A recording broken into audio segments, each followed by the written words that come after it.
Okay, well, I'm going to just do a little bit of introduction and get things rolling forward. And then if anybody of our other panelists or any of the guests that join want to put themselves up on the video screen, they can do that. If they want to stay in the background, that's okay too.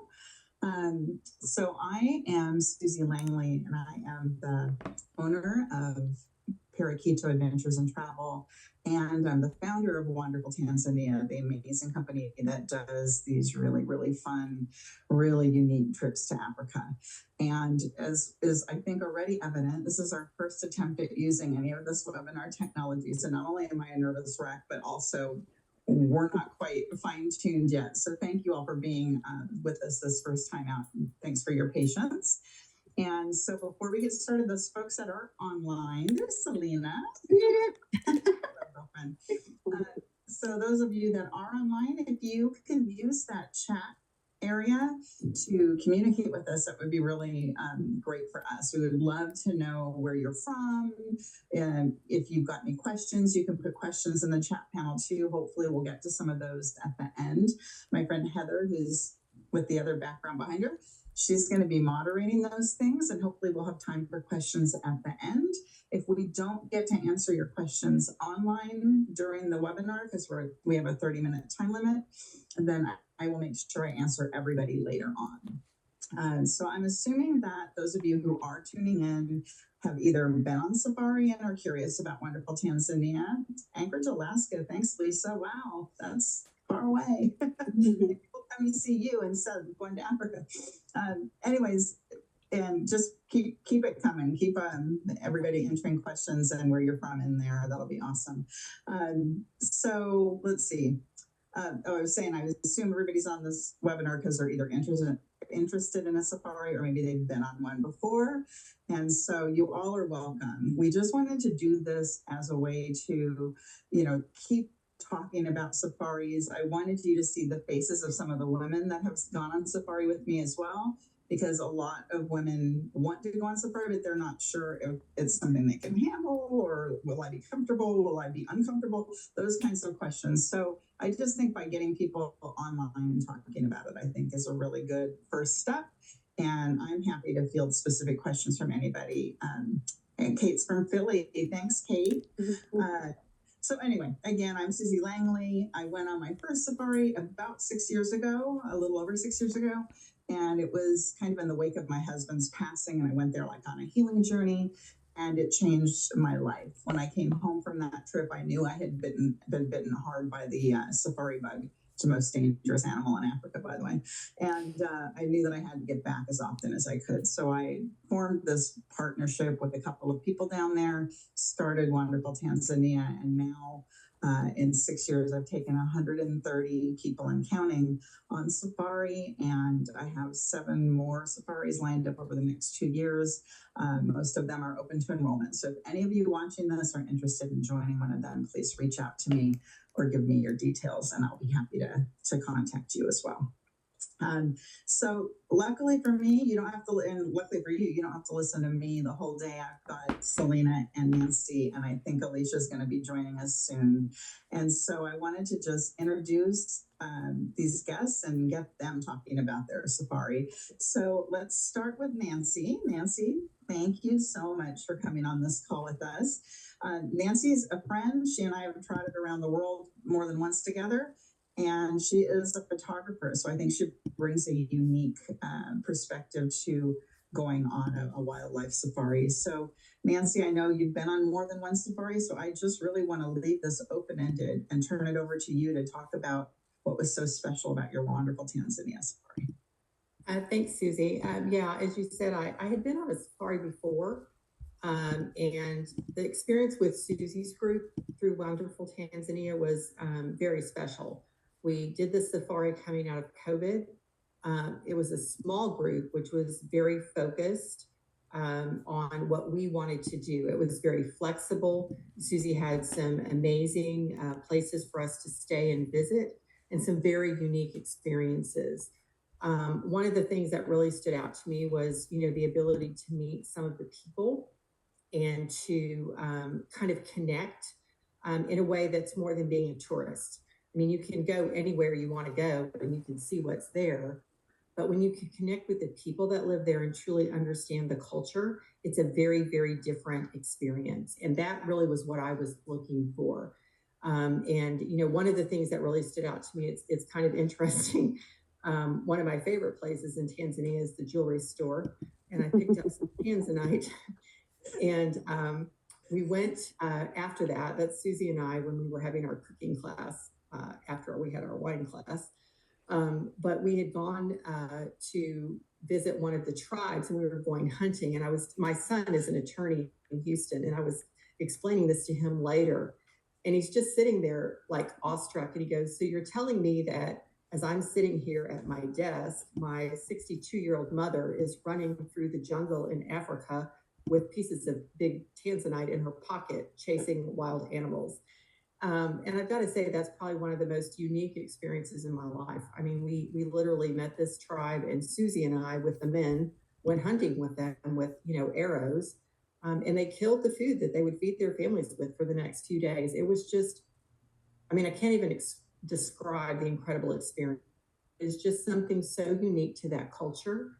It's a place where you can really see the true goodness in people. They live their life, and they they just share what they have. We went and met with some of the women, and we literally sat down in a mud hut and talked to these women about how we breastfed our babies in Texas. It was just amazing. The connection and the people and the unbelievable beauty of this place. The animals were, we saw the lions were just following us along and are right behind. I mean, we had these two huge male lions just walking along behind us in our Jeep. And just the incredible beauty and kind of the simpleness, right, of the culture where things are just so real. And it's just amazing. It truly touches you all the way to your heart and soul. And I've traveled all over the world, and this is by far my very favorite trip ever. And I think probably always will be. You can't even begin to understand it if you've never been there. Oh, God. I agree. I remember a couple of things specifically about that safari. I remember this scene. This was the morning that Nancy and I got on the road early with our guide and the other people on the safari. And we were like she said, it was almost desolate because COVID wasn't quite over with yet. We were one of the first safaris to come back. And so we pull out, we're driving away from our camp down this one road, and our guide spots this leopard on the branches of this tree. And so we stopped and photographed it for a while. And then the leopard got down, and this was him coming down out of the tree and disappeared into that grass right there. So we watched to see if we'd see him coming, for a little while, and we couldn't find him. So we just started to proceed, and we're going very slowly, but we get about, 20, 30 yards down the road, and he just walks right out of the grass, right onto the road in front of us, and then proceeds to just be not bothered by us, gives us the side eye, whatever, and walks right next to our truck for a long time. And it was super special. And then Nancy, that morning that you went out with the guides by yourself, wasn't that just fantastic? It was. I mean, we those two lions were the most magnificent thing ever. In addition to that, we found a family actually of leopards with the babies, and watching them and watching the dynamic of the animals, where you have the mama who wants to feed her babies, and off in the distance we can see the hyenas waiting. And we watched this dance for a little while of mama looking for food. You've got, the other animals over here that mama's kind of watching. Then you've got the hyenas over here watching the babies, waiting for her to go do something so they can grab the babies. And it's just, it truly is. If you've ever seen the movie The Lion King, it really brought that to life for me, to see it in real time and to understand kind of the dynamic of the animals and truly how they do live and what the circle of life is. And it was so like calm, and you can just stand in your Jeep and you just watch this play out in front of you. It is just unbelievably amazing. Yeah. I was so jealous that day. I stayed back with some of the Nancy went off with the guys and they come back with these amazing pictures of these lions. I was so jealous. Nancy, thank you. Thank you for sharing that with the group. And I need to keep it moving along too. Let's go to Selena. And I see Alicia joined us. Alicia, hey. Good to see you, sweetie. It's been a minute, huh? Hi there. I have some silly pictures of me.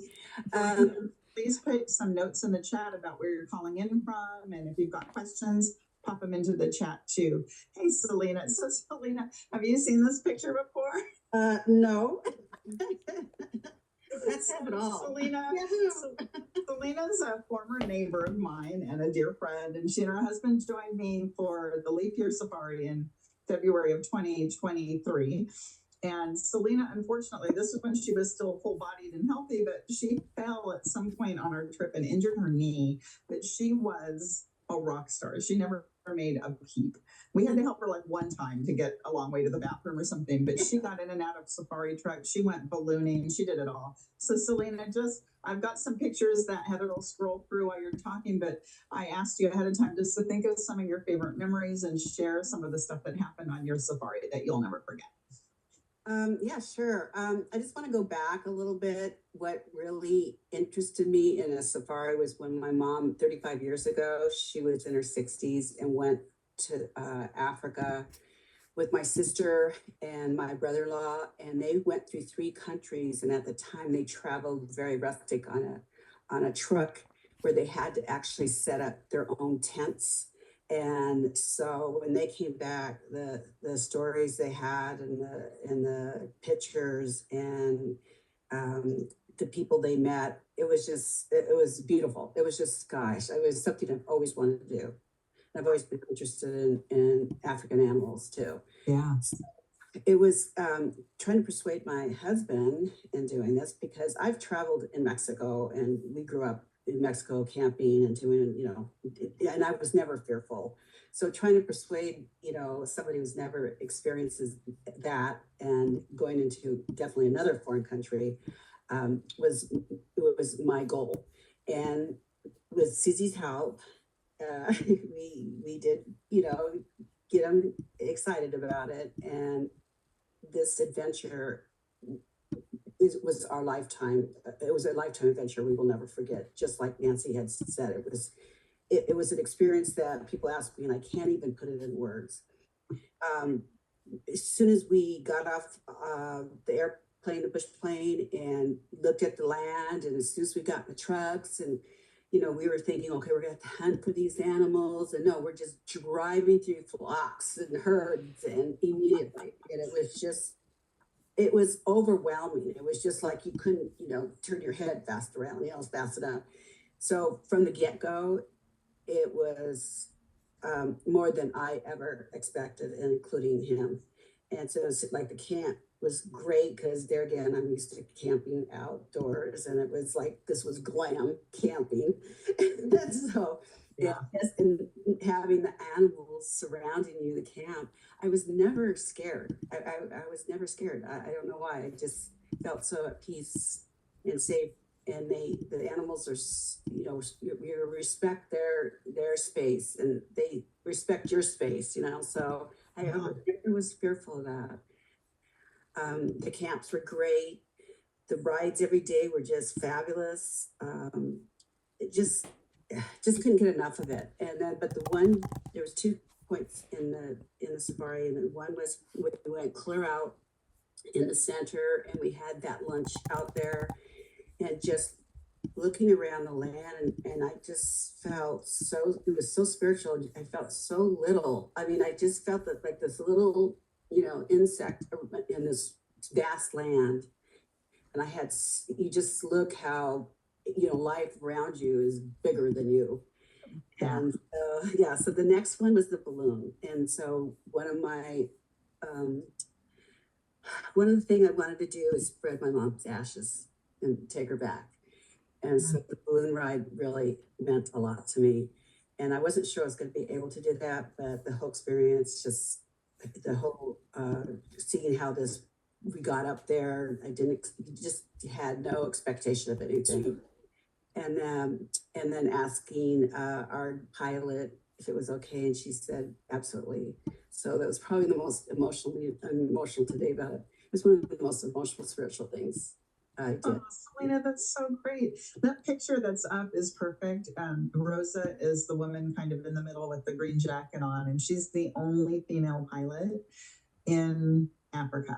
And her name is Rosa, and she's lovely. And I think she even made you guys like tea and coffee in the middle of the balloon while she's yes. So many of my guests are afraid to add this, or afraid of heights, or afraid of whatever. Like, just wouldn't you all that have done it just tell them, just do it, right? Like, it's so easy and so great. Yeah. Yeah, and I have a fear of heights, but I never had a fear up there. Never. And she just was the most fabulous lady, and she told us about her life, and it just made it even the experience more festive. Well, wonderful. Those are great memories, sweetie. And I just, looking at this, you look at that one she's going to pull up now with the shrike with the grasshopper, and he put it on that, that plant to scare it, to kill it. And anyway, I can still remember everybody I was with when we saw certain things on every safari. And it's so weird after all the safaris that I've been on that I still have that kind of recollection that I'll just never forget, like sharing that experience with you, with Nancy, with Alicia. Like, and some of the people that are on the call are past guests too. And it's just been fantastic. So I'll definitely go on another one. But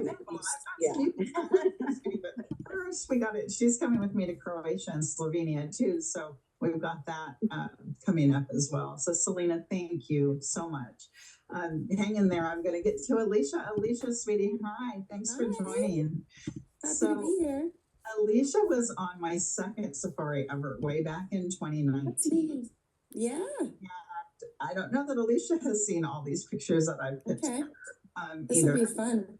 But we had quite a big group. It was during the August time frame, so we were there to see that river crossing of all the wildebeest as the Great Migration crosses the river. And so there's no real format here, Alicia. If you can just chime in and give your memories of the safari that you had and whatever you want to talk about. Oh, there are some pictures in there I haven't seen yet. How fun is this? I think I thought it was going to be a once in a lifetime experience, and it certainly was. And then I left going, how could I not come back? Like, how can you not do this a second time? Maybe once is not enough. Maybe once is not enough. Like, it's that special that it sinks into your soul, like there's nothing like Africa, honestly. It's actually, I liken it to going back in time. There we are. Like literally it's like traveling back in time 200 years.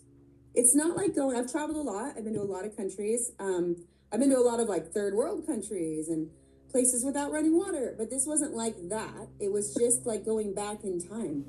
It wasn't impoverished, so to speak, although it's definitely not, doesn't have any of the resources we have, but it's not that even if there was a ton of money, you could have those resources. Like it doesn't matter how much money you have, you don't get paved roads if there's nothing to pave the road with, right?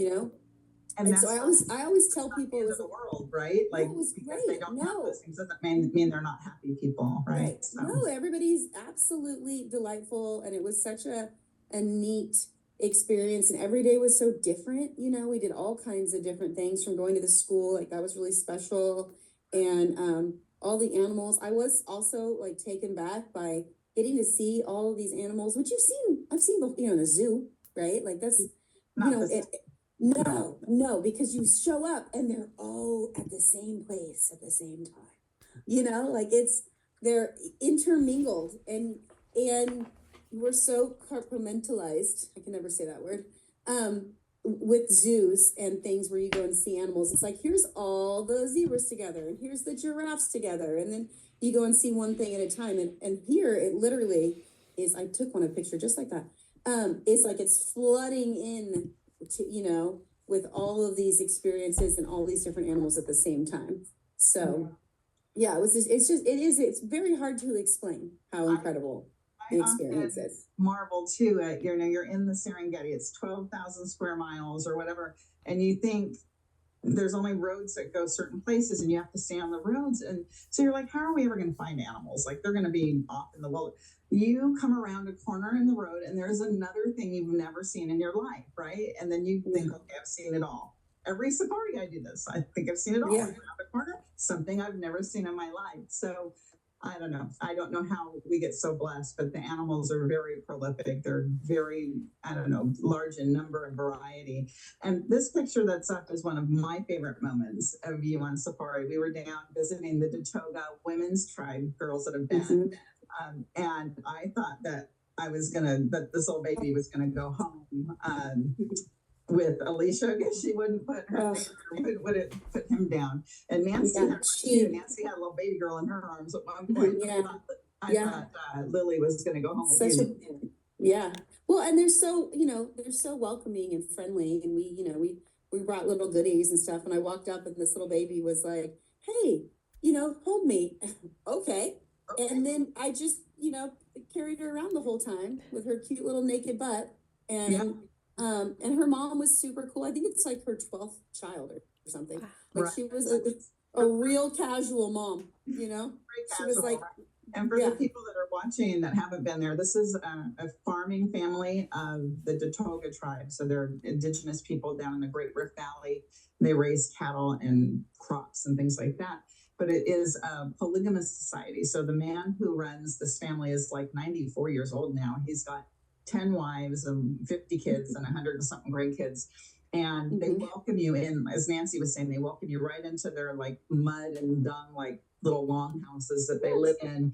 And they demonstrate how you grind the grain and they throw their kids in your hands. Yeah, I mean, it's just very, very welcoming, very strange. It's something you've never done before, but it's something that you'll never forget. And oftentimes people will come onto the tour saying, I really came to see the lions or to see the giraffes. And then I fell in love with the people, right? How many times, I'm sure on all of your safaris, you've heard that. And it's because of this, because you can just immerse yourself into this culture that's so foreign to us. And it just is that you all use the word soulful, right? It just resets your whole value system and your whole blessing. Like you just have blessings right upon you. So for any of you who are on the call, calling in today, thank you for that. First of all, that you too can come down and have these kinds of experiences. A lot of times I go with you. I don't have to. I can put together private safaris. It looks like there's a lot of ladies on the call today, and my whole panel is ladies. I've got a safari opening just now for registration. It starts on January 30th of next year, and it's called Women Gone Wild. I want to do a safari with all ladies. So if any of you who are calling in are interested in that, please reach out to me, go to the website or whatever, and find out more information about that as well. So I wanted to also round back to Nancy. Do you remember that scene that happened when we rolled up and there was that one male lion under the tree? And then all of a sudden... You what? At Fabio? Was it Fabio? I don't know if you Are you talking about when the wife and all the kids came, and then can you just tell that story briefly? It was super cute. Yeah, so there was this male lion like basking in the sunshine under the tree, and the wife walks up, and the kids are like coming along behind him. And I took pictures of this starting with just the male lion, and I actually posted on Facebook and got a ton of replies because it tells a story. And so, at first, she comes up and she's like all loving, and then, he starts like barking about dinner or whatever, and then she starts barking back at him. And it was just the way the scene played out. And then you got the kids here. It was like your family, right? You're watching the life of a family. It was just amazing. To watch that dynamic among the animals. And that's something that I had never experienced until I went to Africa, but it just brings it all down to just that, right? Families of animals or people or whatever. And just that interaction between them was just amazing to watch. And because of how Susie sets the safaris up, we have that luxury. Like you're not like dragged off somewhere else the minute it starts getting good. You stay there and watch it play out. As long as you want. Yeah, exactly. And it was absolutely amazing. And probably, like I said, my family and friends all were like calling me when I got home going, that was absolutely amazing. Thank you for sharing it with us, Beautiful. I will never forget it. I will never forget any of you ladies that have been on that safari with me, those safaris. 3 different safaris for these 3 different ladies. And Alicia, yeah, you're right. Not once in a lifetime. And it's time to bring your kids and come back. What do you think? Now you're muted. We can't hear you. Sorry. Yeah, I absolutely need I need a trip. That's true. Yeah. As soon as we find a year where I'm not opening more, a couple businesses, I'll be right. I'm owed a break at this point. Yes, you're owed a break for sure. Heather, did anybody submit any questions that we can't see on the thing, or do you have any? Yeah, we have a couple of anonymous questions. The first wants to know. chime in, now's the time. Yeah, if anyone has any questions, feel free to raise your hand or just unmute yourself and ask a question, but I'll go ahead and read the first anonymous. I want to go on a safari, but I am a solo traveler. Can you pair me with another female traveler to share accommodations, or can I travel as a solo traveler? Yeah, so great question. So yeah, I'm a master at assembling really cohesive groups. And so don't let the fact that you're a solo traveler slow you down. I will do my best. And the people on the call are nodding too, because I think Nancy and I paired up on one of them, but I will do my best to pair you with somebody of the same sex to share an accommodation with. But also, if you prefer to have your own accommodation, there's a fee. They'll charge like a single supplement fee, but you can have your own tent, your own lodge room, and so forth. And you're still part of the overall group. So you're never traveling completely alone. You'll be with your group, but you can arrange for private accommodations. If you don't want that fee, I'll do everything I can to pair you with somebody else. Or oftentimes I'm the one traveling alone. So if you're a woman, you'll be blessed to. Yeah, in our group we had solo people too.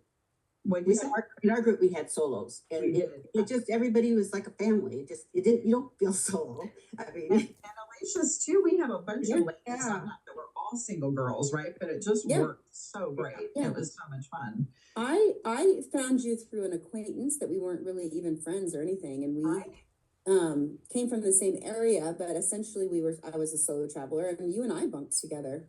You were my roomie. That's right. That was my roomie on that one. Oh my gosh. You join a safari and can stay with the host. Yeah. I got, she's like, I'll be fun, I promise. We had a great time. Yeah, it is always fun. That's all I say. And do you have another question or anything? Yeah, we got a couple more. Another person asked, can you tell us about the guides? I've heard that they're amazing.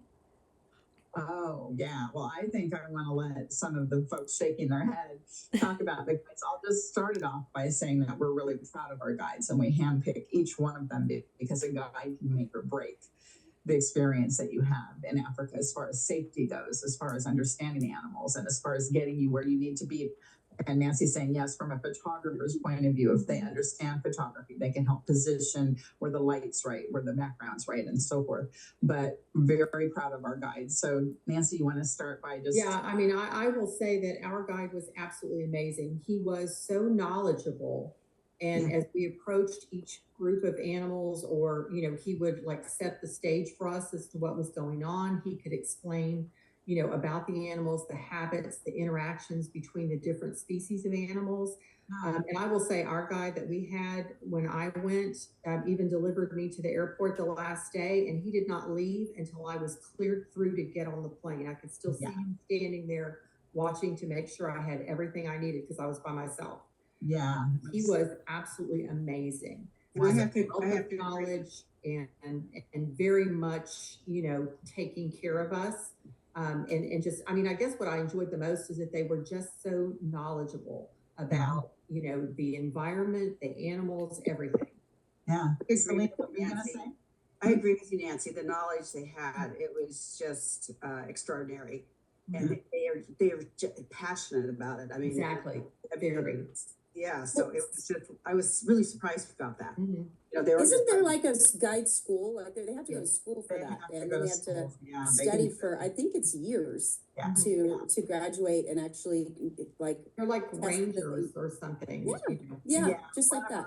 Was a ranger in the Serengeti for 15 years, and he was on the anti-poaching team for some. Yeah, they've literally forgotten more about Tanzania than I'll ever learn in my life. But I want to just put a pin in this real quick because I've got a little notice up in the corner of my screen that we have less than a minute left on our call, and then our call will cut off, and I don't want it to just drop out. So I just wanted to thank you, the three of you that are on the panel with me, and every single person that wrote questions in or chimed in the chat. I really appreciate you, and I will try and reach out to each of you after we hang up in the next, either this evening or tomorrow, and kind of close that loop with everybody. Heather, thank you for putting this together. I'm assuming it's being recorded, and we'll put it out onto the web too, or on Facebook. Yep. You'll see it in our newsletter. You'll see it all over the place. So, and hopefully more people will want to join next time too. Women Gone Wild, January 30th. And it's a 9-day tour, so the price is low.